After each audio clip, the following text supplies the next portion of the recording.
morning, my name's Graham Reid. I'm a Liberal Democrat candidate for Moorview in Plymouth. Today's the 5th of May 2017. Are you comfortable to answer the questions now? Please do. Why do you think David Cameron took such an enormous gamble on calling a referendum on leaving the European Union? I think he did that because he was afeard, to use a good Scots term, afraid of what the UKIP might do to his party, along with the fact that he has a small, vocal and highly vociferous right wing who are clearly very keen on Brexit.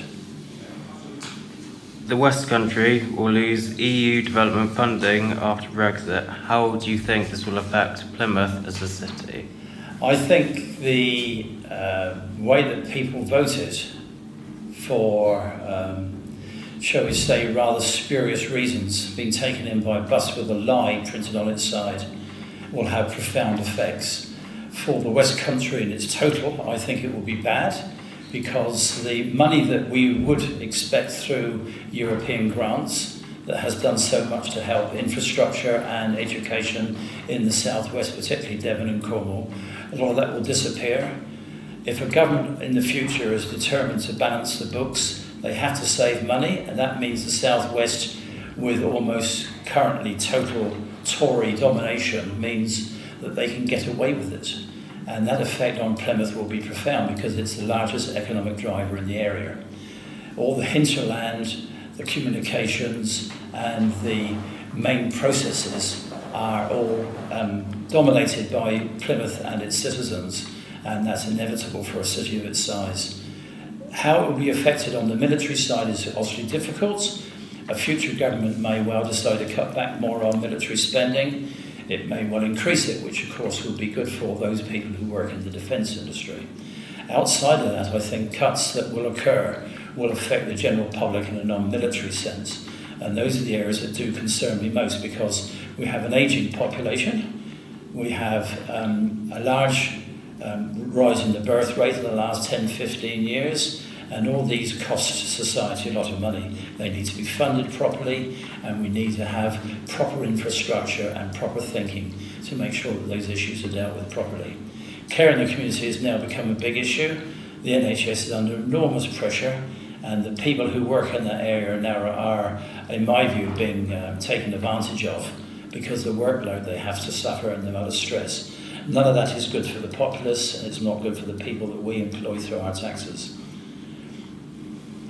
The House of Lords is the largest parliamentary chamber of any democracy and is also unelected. Why does it continue to deny reform? Let me go to a little analogy. We decided, the government of the day in the late 1890s, decided we would go decimal. So they invented the 10-penny piece, or 2 shillings it was known in those days. They brought the first coin out, and then it was stopped. And why was it stopped? Because tradition wouldn't allow going from pounds, shillings and pence to decimal currency. And it took another 90 years. That's the nature of Britain as it's been run by the Tory party and the establishment over the last 200 years. The reforms that Tony Blair brought in were half-hearted. They were well-intentioned, but they didn't go far enough. I have personally tried to campaign for a totally different system. And my system basically means that by rights, the only people who can sit in the House of Lords or a second chamber, you could change it to the name Senate, which would be a better idea perhaps. The law lords should be there. If you want to keep the House, the Church of England as an established church, then the bishops should be there. Apart from that, all the other people who become lords, for want of a better term, or senators, would have to be done through some election process. And rather than being a first past the post from the general public, I think it should be a different system. It should be a system based on expertise and taking advantage of the powerful institutions in Britain. For example, the Royal College of Surgeons should have a seat. The motoring organisation should have a seat. People involved in the environment should have a seat, and so on. But those sorts of radical ideas are always knocked back. The House of Lords now, bizarrely, because there's so many non-Tory people in this seat, in the House, are actually, for once, doing a good job in the sense that they're scrutinising properly some very poorly drafted legislation, and although they can't stop most of it, they are producing enough of a scrutiny to actually send it back to the Commons where they have to think it out properly. That's a good thing. And that's the sort of thing that any reform should take into account, that you've got expertise across the country. For example, my own discipline, which is in scientific glass manufacture, people like myself have no representation whatsoever in any form whatsoever, and yet our skills are as vital to the country as nuclear scientists. With the emergence of such populist figures as Donald Trump and Nigel Farage, how do you think mainstream parties should best combat this threat? That is a very, very difficult question to answer. I thought long and hard about it over the last couple of years. I think one of the problems is that the populist description is a cover description, what I call institutional ignorance. The trouble with the political process, like many other things, it's become very complex and very specialised. And we keep telling people that democracy should be in charge. We have a first-past-the-post system that is clearly undemocratic. You can end up being an MP with maybe two or three votes over and above the rest of the people who stand, and this is well documented. The notion that the referendum vote for leaving Europe last year has to be adhered to is a good example. Okay, more people voted in favour of it, but they did it on false information. Now, if you're going to have your car fixed or want to try and find out why your television's not working properly, you call in an expert, and suddenly experts are all bad. What's wrong with society? I think the populist nature of media and the way that we are fed so much what I call relatively low intellectual information is a big problem. People don't understand basics. I gave an example to some people earlier today saying, what's the most significant thing about Arab countries that arose as a consequence of the hustings I attended? Well, in these Arab countries, over half the population are under 25 years old. Over half of them. They have had huge increases. That sort of thing is the sort of thing that is changing society, and it's changing the nature of the way politics are viewed. We are lucky in this country we have a proper system, even though it's, in my view, flawed. How that's addressed, I personally think that there should be much more emphasis on encouraging people during their education years to understand the nature of politics, philosophy and what have you, so they get the chance to learn how to think beyond the stupid, silly headlines that we get from the mass media and some of the right-wing press. Do you think the ideologies of Geert Wilders, Marine Le Pen and Paul Golding could lead to hate crimes being committed against Muslims? If so, do you believe, as a progressive society, our government could do more to improve race relations in the United Kingdom and try to put an end to religious/racial discrimination? Could you repeat the question? It's quite a long, complex question. I'll try and catch all the salient points, please, George. I'll put it into two parts. It is a massive question. Well, let's do it in two parts then.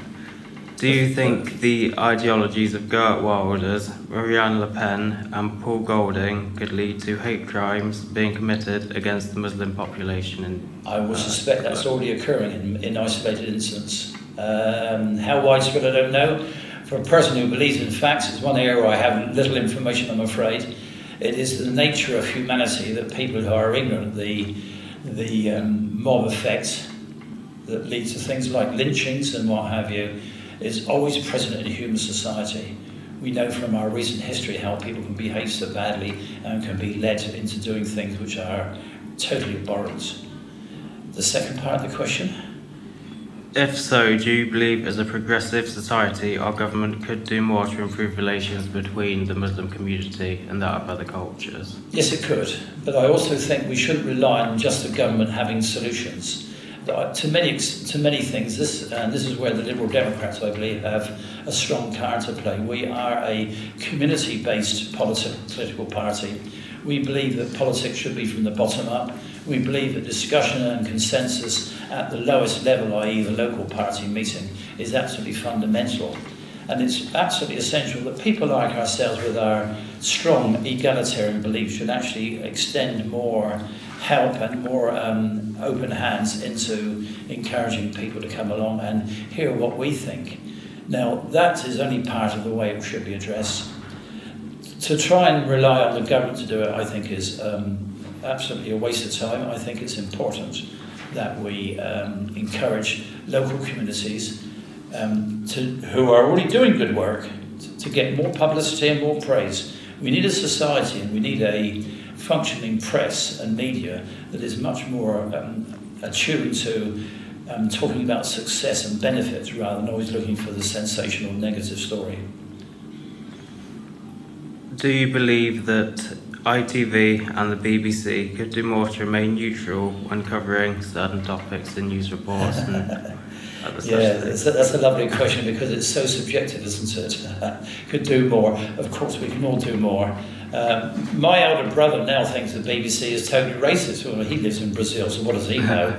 I actually think the BBC, to which I almost exclusively watch and listen, does by and large a fair job. I believe also the ITV channels and certainly things like Channel 4 News are pretty good at what they do, and they do try and put two sides.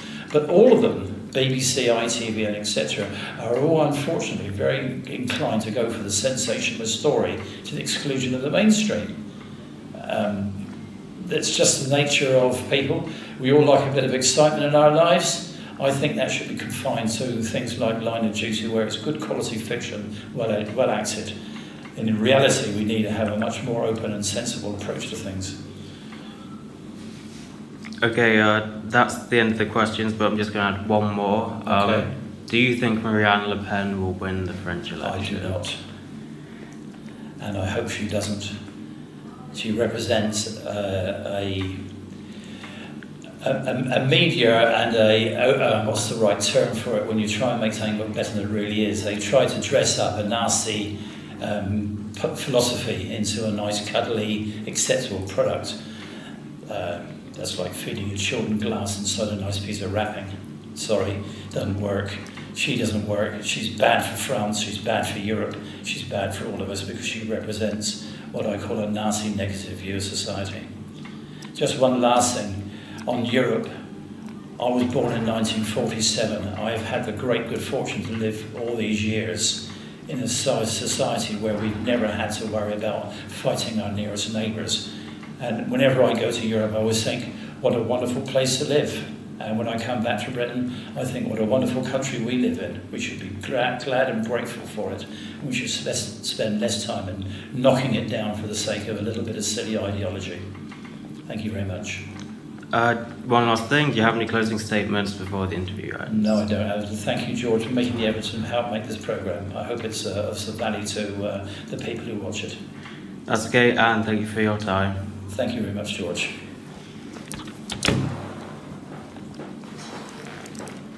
Excellent.